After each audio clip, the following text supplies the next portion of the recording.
Muito bem, meus caros, sejam todos muito bem-vindos a mais um vídeo aqui neste canal. Hoje eu gostaria de trazer um clássico da literatura mundial, que é O Estrangeiro, de Albert Camus, ou para os íntimos, o grande Albertão. Tá? Então, o Albertão publicou este livro em 1942. E a maneira que eu cheguei nesse livro, ela é um pouco interessante, porque se vocês não sabem, eu não sou um cara muito metido a intelectual, desses intelectuais estereotipados que já nasceram em berços, em casas onde os pais, sei lá, já eram intelectuais, tinham bibliotecas em casa, onde os pais, sei lá, eram formados, já tinham faculdade. Eu sou filho de caminhoneiro e dona de casa. Grande parte da minha vida vivi putarias homéricas, apesar de sempre estar ali inteirado dentro de um certo cenário artístico que eu mesmo criei, porque desde os 14 anos eu toco violão, desde os 16 eu escrevo, mas isso nunca foi algo da minha família, assim. Meus pais nunca cagaram meio que para isso, né? Então, assim, eu não sou... Inclusive é bom eu adiantar isso, porque às vezes o pessoal chega aqui, como eles veem eu falando de livro e tal, e dizem, não, esse cara aí deve ser um puta do intelectual. Não, senhores! Não sou, tá bom? E até acho interessante a galera não achar que eu sou um puta de intelectual, porque eu quero a minha liberdade de falar merda de vez em quando, palavrões, né? E eu acho muito engraçado, porque às vezes chega uma galera meio nova aqui, e eles me escutam, às vezes falando uns palavrões, umas coisas meio, caramba, como é que ele falou isso? Como ele teve coragem de falar isso? Então, é porque eu não sou aquele puta intelectual que você está procurando, tá bom? Mas como é que eu cheguei neste livro? Este livro aqui, eu, muito tempo atrás, já tinha ouvido falar do Albert Camus, e eu, esse cara deve ser foda. Eu lembro que uma vez eu baixei um PDF, eu não sei de que livro que era dele, eu comecei a falei, caralho, meu, que foda esse livro, um livro denso, é tipo um tratado de filosofia. E eu achava que O Estrangeiro também era um tratado de filosofia. E como é que eu ouvi falar a primeira vez não, como é que me despertou de fato o interesse para ler este livro? E eu acho que isso é um ponto muito interessante, né, das paixões, de como a gente começa a apaixonar e de como isso forma redes dentro da gente, a gente vai pegando as referências, né? Bom, eu acompanho a Débora Luciano, que tem o canal Olá Bocós, e ela recentemente se encantou com uma série que eu já sou encantado há muito tempo, que é a primeira temporada de True Detective, tá? Eu sou apaixonado por True Detective, já gravei vídeo aqui no canal sobre essa série, sobre os dois personagens principais, que é o Rust e o March, né? Vou deixar os cards aqui depois para vocês assistirem, se quiserem. E aí eu vi que a Débora gravou um vídeo sobre True Detective. Eu fui assistir, e aí, era uma live, na verdade, nessa live, ela cita 2 livros que poderiam ter sido referências, tanto para a criação do Rust, que é um personagem, quanto para a criação daquele cenário, daquela atmosfera maligna, que é muito bem feita em True Detective. Então ela citou 2 livros. Um desses livros é o do Joseph Conrad, que é O Coração das Trevas, que esse livro chegou e eu li ele num talagaço, assim, eu peguei num dia, pum, li o livro, falei, caralho, que foda esse livro, né? Uma hora eu vou trazer também aqui no canal. E o outro livro que ela citou foi O Estrangeiro, tá? Mas até aí eu achava que O Estrangeiro era um tratado de filosofia. E aí o livro chegou até mim e eu, caramba, cara, é um romance. É um romance e não é tão difícil assim, tá? E eu quero que vocês percebam essas ligações, né, que eu falei antes, né, da questão de você... por exemplo, gosto da Débora, gosto de True Detective. A Débora dá referências de livros que talvez expliquem mais coisas sobre o True Detective. Eu, né, automaticamente penso, caralho, preciso comprar esses livros, porque como eu gosto de True Detective e como eu confio no que a Débora fala, vou comprar esses livros. Foda-se. Então já me despertou o interesse ali. Percebam essa rede do imaginário, ela aumentando. Isso vai ser importante para o vídeo de hoje, porque o Camus, ou Albertão, ele com o personagem principal dele, que é o Marsault, não sei como é que se pronuncia, porque é francês. O Marsault, apesar de ele ter essa indiferença para a existência, é uma indiferença até certo ponto. Porque, por outro lado, você percebe que ele tem uma capacidade imaginativa muito interessante, principalmente de observar coisas que às vezes as pessoas não estão nem aí, tá bom? Então, basicamente, só para voltar ao livro e o que eu achei, né, quais foram as minhas impressões, né, que nem eu falei antes, eu recebi o livro, achei que era um tratado de filosofia, porra, é um romance, como eu sou burro pra caralho, né? Aí comecei a ler, cara, e porra, que escrita boa. O livro ele é em primeira pessoa, né? Então é o próprio Marsault falando sobre a vida dele. E uma coisa que eu achei muito legal é que no pouco que ele escreve, porque o livro é pequeno, né? É conciso. Neste pouco, ele diz tudo. E eu achei muito legal isso. Que nem tem a parte da condenação do Marsault, depois eu vou explicar para vocês a história, pelo menos resumir aqui. Eu consegui comparar com Irmãos Karamazov, do Dostoiévski. Para quem já leu Irmãos Karamazov, quem já leu O Estrangeiro, vai perceber isso.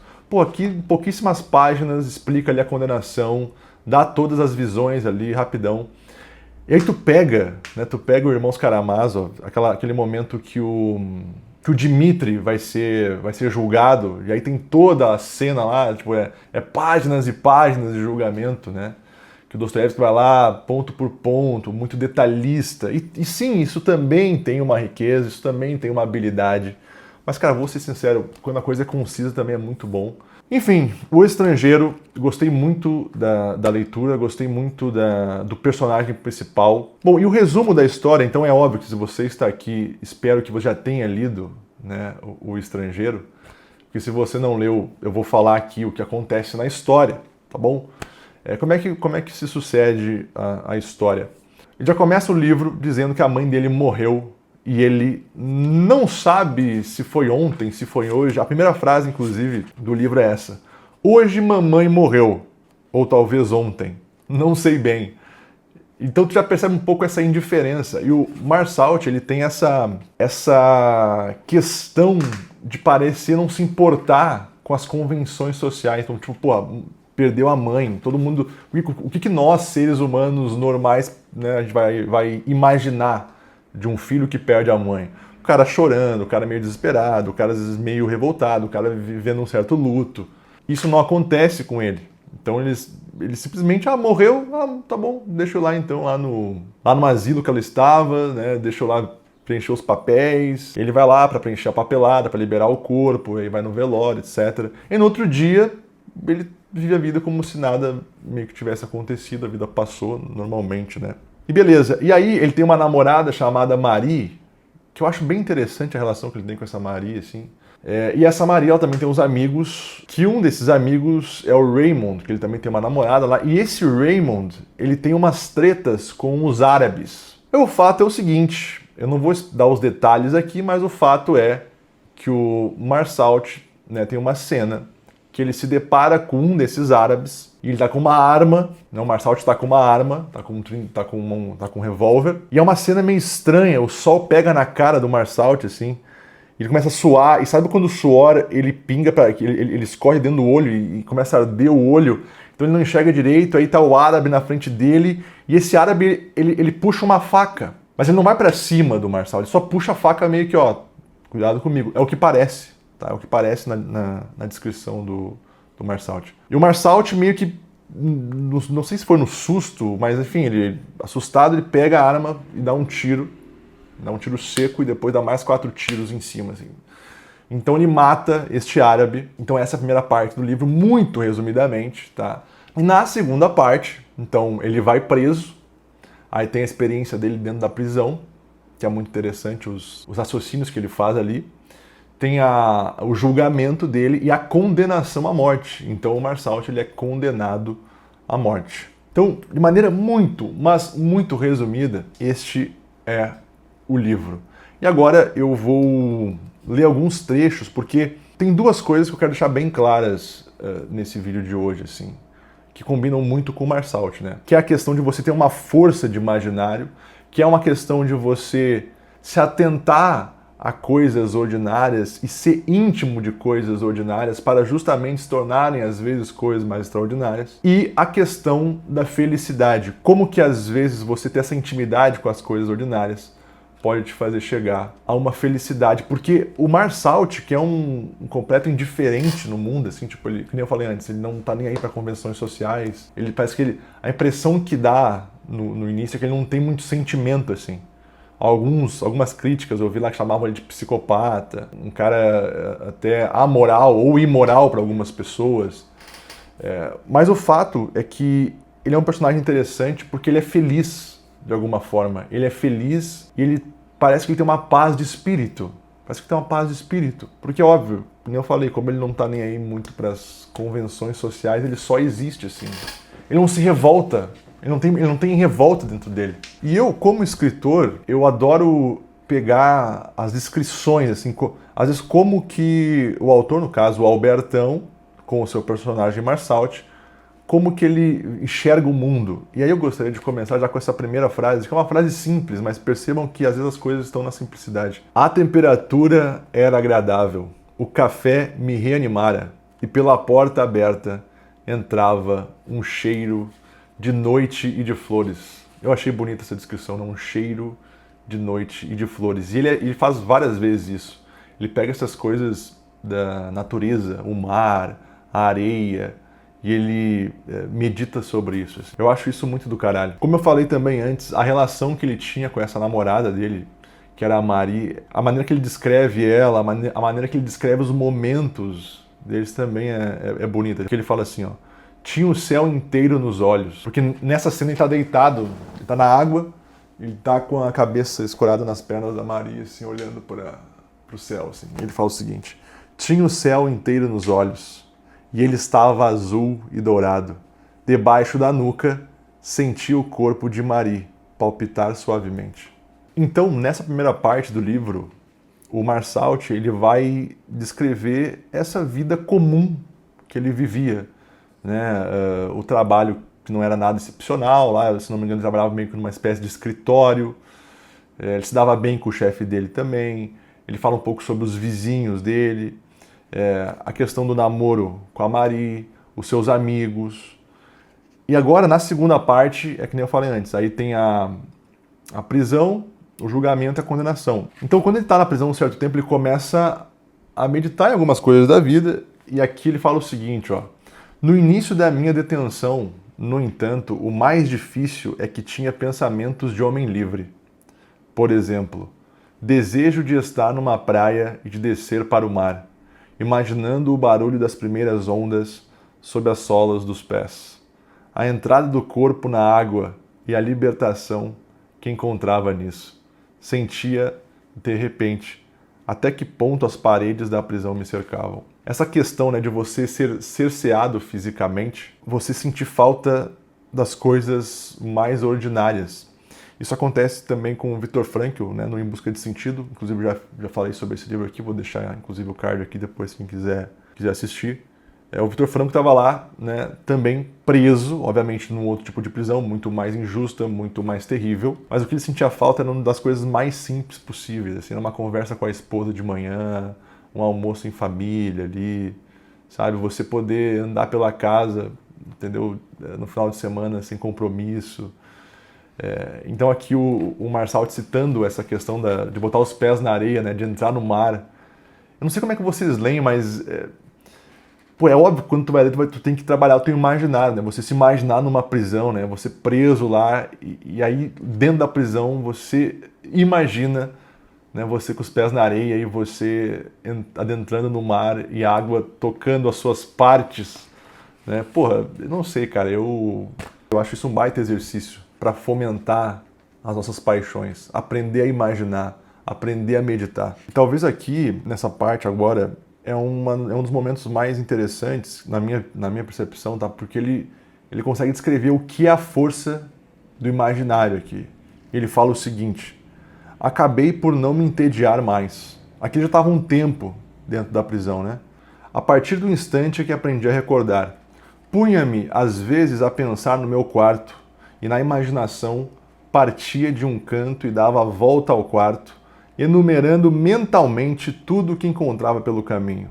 A princípio, isto durava pouco, mas a cada vez que recomeçava era um pouco mais longo, pois lembrava-me de cada móvel e, para cada móvel, de cada objeto, de todos os detalhes e para os próprios detalhes de uma incrustação, de uma rachadura, de um bordo lascado, da cor que tinham ou de sua textura.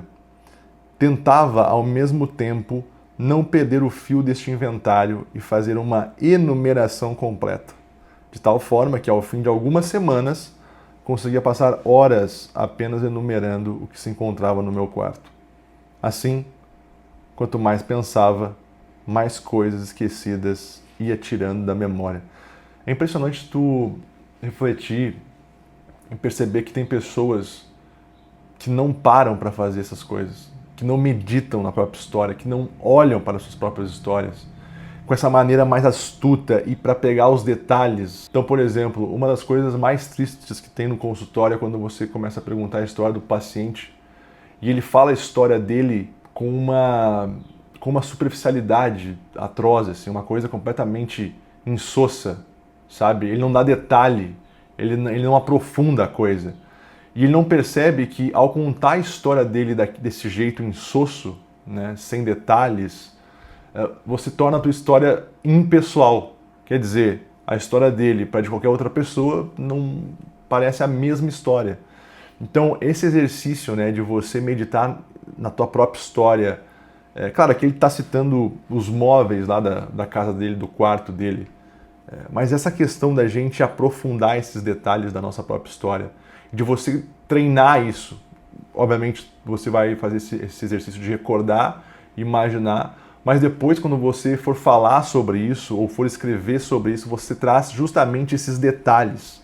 E quanto mais você pensa nessas coisas, mais coisas você acha. Parece que mais a tua memória ela vai achando as coisas, achando esses detalhes que tornam a tua história mais interessante e justamente, né, mais pessoal. Compreendi então que um homem que houvesse vivido um único dia poderia, sem dificuldade, passar 100 anos numa prisão. Teria recordações suficientes para não se entediar. Isso aqui é a força do imaginário. Isso aqui é a força também de uma meditação. Você olhar para o que você viveu, para a sua experiência, de maneira atenta, demorar ali. E aqui, se encaminhando bem para o final do livro, tem um momento que ele está quase recebendo a condenação à morte, que ele está lá no tribunal, e o advogado dele está falando, e ele cita o seguinte aqui, ó: enquanto meu advogado continuava a falar, eu ouvi o ecoar da buzina do vendedor de sorvetes. Então imagina, tá ele sentadinho lá no tribunal, e aí lá fora ecoa essa buzina. E tá lá ele ali, os repórteres, o júri, o juiz e todo mundo. E aí dá essa buzina lá e olha só que bonita essa parte. Assaltaram-me as lembranças de uma vida que já não me pertencia, mas onde encontrara as mais pobres e as mais tenazes das minhas alegrias. Cheiros de verão, o bairro que eu amava, um certo céu de entardecer, o riso e os vestidos de Marie. Pô, isso aqui é muito lindo. Como é que ele consegue fazer isso aqui? Provavelmente, quando ele viveu essas experiências aqui de cheiro de verão, o bairro que ele morava, o entardecer, o riso, os vestidos da Marie, ele estava atento nessas experiências. E provavelmente ele demorou nessas experiências. E provavelmente também ele voltou nessas experiências antes. Ou seja, isso estava vivo dentro dele. Então, quando ele escuta aquela buzina, aquilo imediatamente leva ele a essas memórias. E isso é maravilhoso, né? Nós temos essa rede de referências. As pessoas falam muito nessa questão, né, de enxergar o extraordinário no ordinário. Isso aqui são coisas, se vocês forem olhar, são coisas muito ordinárias. Cheiro de verão, o bairro que eu morava, um entardecer, um riso, os vestidos da minha mulher. São coisas completamente ordinárias. Mas por que isso se torna extraordinário para o Marsaltio? Porque ele tinha intimidade com essas coisas. E como é que eu faço para ter intimidade com essas coisas? Eu preciso demorar nelas. Ou demorar aqui, na experiência presente real com essas coisas, ou depois na minha meditação, quando eu vou recordar sobre essas experiências. Eu demoro ali e eu fico ali. E é por isso que eu consigo ser feliz com as coisas ordinárias. Beleza, meus caros? Então é isso. É claro que esse livro aqui, por ser um clássico, tem muito mais coisas que dá para instigar aqui, que dá para aprofundar. Hoje eu quis só trazer o que mais me chamou a atenção, que foi justamente esse personagem, que ao mesmo tempo que ele tem essa indiferença com algumas convenções sociais, com algumas coisas, parece que é tão normal, né? Tu ter aquele afeto ali, ele não tem, mas para outras coisas tão ordinárias ele é completamente afeiçoado, assim, e ele olha para essas coisas. Enfim, é um personagem muito, muito interessante. E é o que fica evidente, né? Essa questão do imaginário, né? Essa força do imaginário, essa força de recordar as coisas, esse estar presente nas coisas ordinárias e, ao mesmo tempo, justamente conseguir ser feliz com esse ordinário. Porque, de novo, esse personagem, o Marsault, de alguma maneira, ele foi feliz na vida dele. Mesmo sem acreditar em Deus, mesmo sem acreditar no que as pessoas precisam acreditar para a vida ter sentido. E é por isso que esse livro ele instiga, assim, por isso que ele, talvez quando ele foi publicado, ele gerou um certo bafafá, assim, né, na época. Porque realmente tu consegue enxergar que o Marsault foi um cara feliz até certo ponto. Bem, meus caros, acho que é isso. Fiquem bem, fiquem com Deus e sobrevivam.